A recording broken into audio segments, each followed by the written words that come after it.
On a quiet spring night in April of 1980, a teenage girl sat alone inside her apartment in Manchester, New Hampshire. Her mother had gone out for the evening, leaving the 14-year-old to enjoy the first days of spring break. It was supposed to be a normal night, one that would pass without incident. But by the time her mother returned home after midnight, something deeply unsettling had already happened. Every light bulb in the apartment building's hallway had been unscrewed, leaving the corridors in complete darkness. And Laureen Rahn was gone. More than 4 decades later, investigators still cannot fully explain what happened that night. Laureen Ann Rahn was born on April 3, 1966, in Manchester, New Hampshire. She lived with her mother, Judith Rahn, in a modest apartment in the city. Friends and neighbors described Laureen as a typical teenager. She was independent, curious, and sometimes a little rebellious, but generally well-liked by those who knew her. In the spring of 1980, Laureen was enjoying time away from school during spring break. Like many teenagers her age, she spent much of her time around the neighborhood with friends and visiting nearby convenience stores. The Rahn apartment sat inside a small building where neighbors were accustomed to seeing one another regularly. It was a quiet place where people recognized familiar faces in the hallways and parking areas. Nothing about the area suggested that a strange and unsettling mystery was about to unfold. On April 26, 1980, Judith Rahn planned to spend the day away from home. She was traveling to watch her boyfriend compete in a tennis match outside the city. Normally, Laureen would have gone with her mother to watch the match. But on that particular day, the teenager asked if she could stay home instead. Judith agreed, not realizing that the decision would mark the last confirmed day she would ever see her daughter. Throughout the day, several people saw Laureen around the neighborhood. She visited a nearby convenience store located just down the block from the apartment. Some neighbors also reported seeing her walking outside and talking with friends. Family members even stopped by the apartment during the day, making everything feel completely normal. There were no signs that anything unusual was about to happen. Later that evening, Laureen invited 2 friends over, a male friend and a female friend. The 3 teenagers spent time together inside the apartment. According to later statements, they drank alcohol together, including a 6-pack of beer and a bottle of wine. To anyone looking from the outside, the night appeared to be nothing more than teenagers passing time during spring break. But sometime after midnight, events inside the apartment began to take a strange turn. Around 12:30 in the morning on April 27th, Laureen was sitting in the living room with a male friend. Suddenly, they both heard voices coming from the hallway outside the apartment. The male friend immediately became nervous.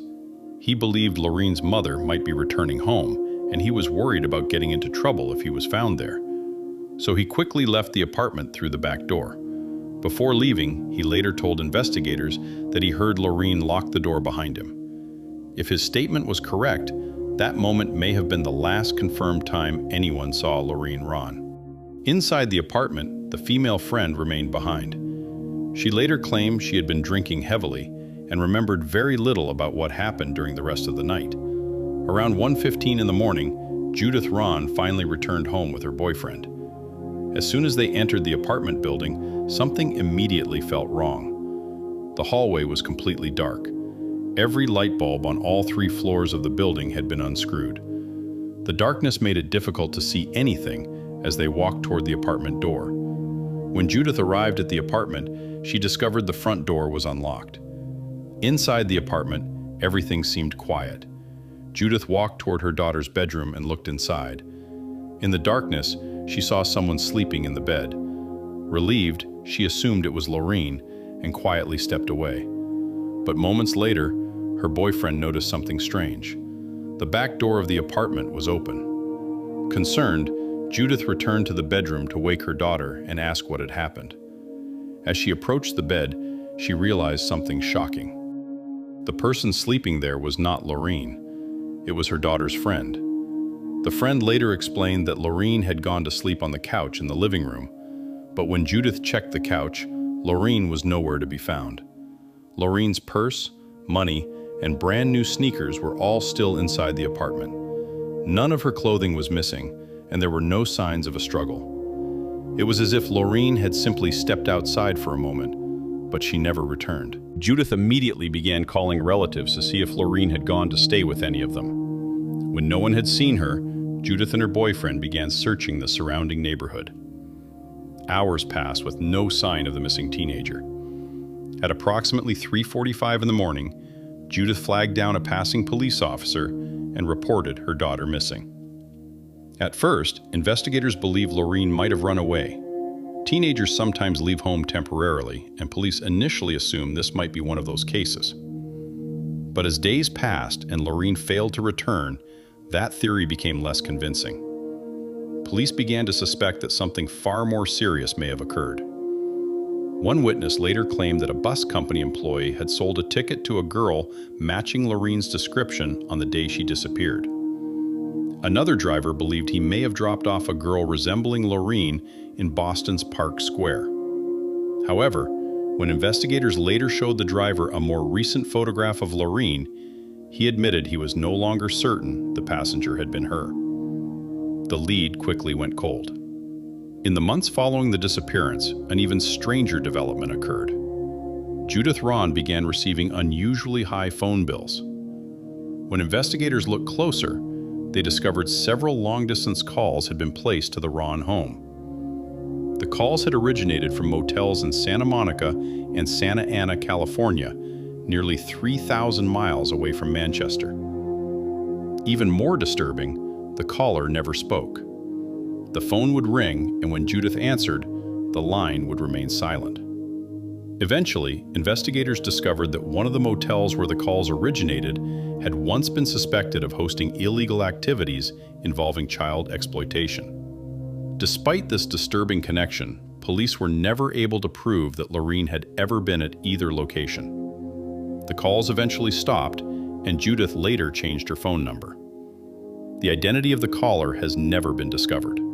Over the years, investigators explored the possibility that Laureen's disappearance might be connected to other missing persons cases in New Hampshire. Just 1 month before Laureen vanished, another teenage girl named Rachel Garden had also disappeared from a nearby town. Despite the similarities between the cases, authorities never found evidence linking them.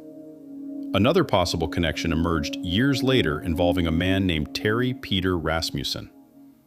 Rasmussen was a serial killer who lived in the area around the time Laureen disappeared. Using various fake identities, Rasmussen moved frequently across different states. Authorities later connected him to multiple murders and disappearances, including victims discovered in Bear Brook State Park.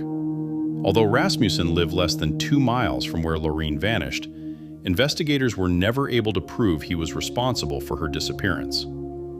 Still, the possibility has never been completely ruled out. More than 40 years have now passed since Laureen Rahn disappeared. Despite extensive investigation and numerous theories, no definitive answers have ever been found.